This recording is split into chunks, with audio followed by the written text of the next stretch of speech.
हम लोगों की स्थिति ये है, बढ़िया रहने मिल जाए, बढ़िया खाने मिल जाए, हम सोचते यही मौज है और क्या चाहिए।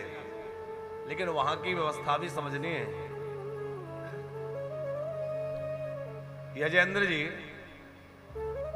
एक बड़ी विशाल नदी में एक मरा हुआ हाथी बहता जा रहा था। उस मरे हुए हाथी पर आकर के एक कौआ बैठ गया। कौए ने देखा कि बड़ा सुंदर मीठा नदी का जल है, दोनों ओर तटों पे बड़ी सुंदर हरियाली है, ठंडी ठंडी हवा चल रही है, और भोजन के लिए हाथी इतना बड़ा विशाल। उसने सोचा कि भाई जीवन में अब क्या चाहिए, सब मिल गया।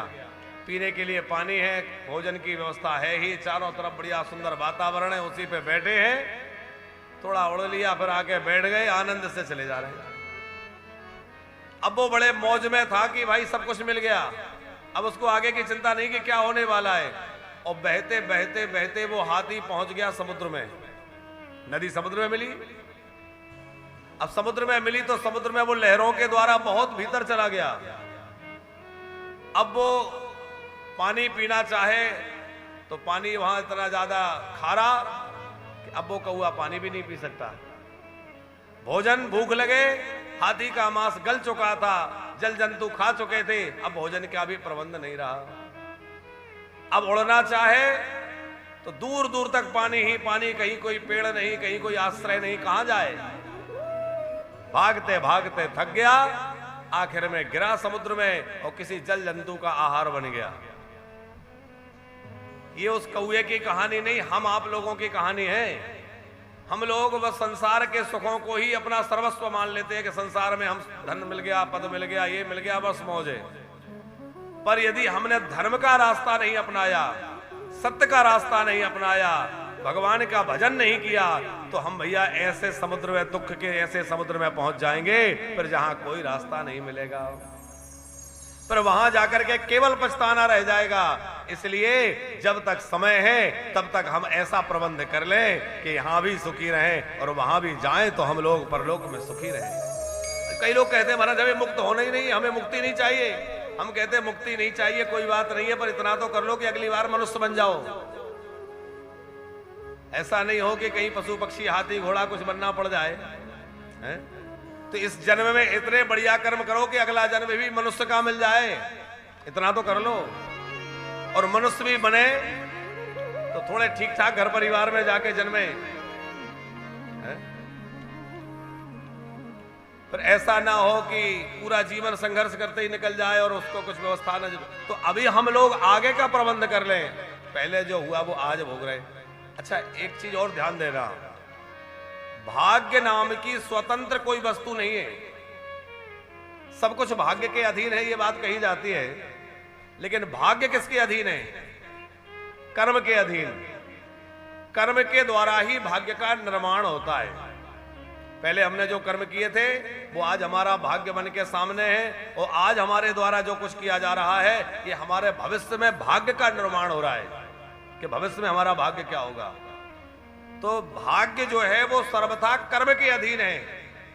भाग्यवादी बनकर बैठे रहने से कुछ हाथ नहीं लगेगा। इसलिए व्यक्ति को कर्मशील होना चाहिए, कर्म करना चाहिए। भगवान श्री कृष्ण गीता में कहते हैं कर्म करो। अब कर्म करना नहीं है, घर में बैठे, भाग्य में होगा तो मिल जाएगा, कहां से मिलेगा है? कर्म प्रधान विश्व करी राखा, जो जस करहि सो तस फल। अच्छा, सवेरे उठ करके हाथों का, हथेलियों का दर्शन होता है, सबको याद होगा। हथेलियों को आपस में रगड़ो और फिर ऐसे देखते हैं, करावलोकन करते, कराग्रे वस्ते लक्ष्मी, कर मध्य सरस्वती, कर मूले स्थितो ब्रह्मा, प्रभाते कर दर्शनम। ये श्लोक बोला जाता है। इसका कभी आप लोगों ने अर्थ समझने की कोशिश की होगी। कराग्रे बसते लक्ष्मी, कर माने हाथ, हाथ है कर्म का प्रतीक। मानो कहा जा रहा है सवेरे सवेरे जब सोकर जगे तो क्या स्मरण रहे? बोले भैया हमारे कर के अग्रभाग में लक्ष्मी है, माने हमारे कर्म के अधीन ही लक्ष्मी है। हाथ कर्म का प्रतीक है, हम कर्म करेंगे तो खूब लक्ष्मी माता की कृपा होगी, खूब धन मिलेगा। कर्म मध्य सरस्वती, विद्या भी जो है वह आपके कर्म के अधीन। आप अच्छा कर्म, खूब पढ़ाई करेंगे, परिश्रम करेंगे तो विद्या प्राप्त हो जाएगी। कर मूले सतो ब्रह्मा, कर के मूल भाग में ब्रह्मा जी का वास है। और ब्रह्मा जी कौन है? भाग्य विधाता, हमारे भाग्य को बनाने वाले ब्रह्मा जी हैं। कहते हैं ना ब्रह्मा ने भाग्य लिख दिया, तो ब्रह्मा भाग्य विधाता है। और कर मूले स्थितो ब्रह्मा, माने कर्म के मूल में जो भाग्य विधाता है वह भी हमारे खुद के हाथ है। हम खुद अच्छा कर्म करेंगे तो खुद हमारा अपना भाग्य अच्छा बन जाएगा, और कर्म अच्छे नहीं होंगे तो भाग्य बिगड़ जाएगा। फिर हम शिकायत भगवान से करेंगे। होता क्या है, जीवन में कुछ मिल गया बोले हमने कमाया, और कुछ बिगड़ गया, कुछ चला गया बोले भगवान ने ऐसा किया। कुछ गलत हुआ तो भगवान पर आरोप, वो अच्छा हुआ बोले हमने किया। और हम आपसे निवेदन करें कि यदि आपने सुख में भगवान को धन्यवाद नहीं दिया तो दुख में आपको उनको आरोप लगाने का कोई अधिकार नहीं है। अरे सुख आया तो हमें लगता है हमने कमा लिया, और दुख आया तो उनने नहीं। उल्टा है, जीवन में जब दुख आए तो समझना हमें अपने कर्मों का फल मिल रहा है, और जीवन में जब सुख आए तो समझना गोविंद की कृपा बरस रही है, मेरे राधा रमन कृपा कर रहे हैं जो इतना सुख प्रदान कर रहे हैं। सुख वो दे रहे हैं, दुख हमारे कर्मों से।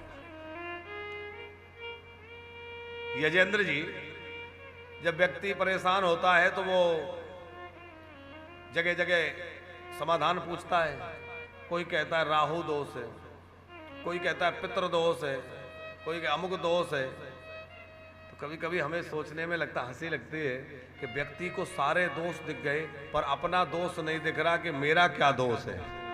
राहु दोष है, काल सर्प दोष है, पितृ दोष है, ये दोष तो लग रहा है, पर ये नहीं देख रहा कि मेरा क्या दोष है। और व्यक्ति अपना दोष सुधार ले तो सारे दोष खत्म हो जाएंगे साहब, सब कुछ अपने आप बढ़िया हो जाएगा।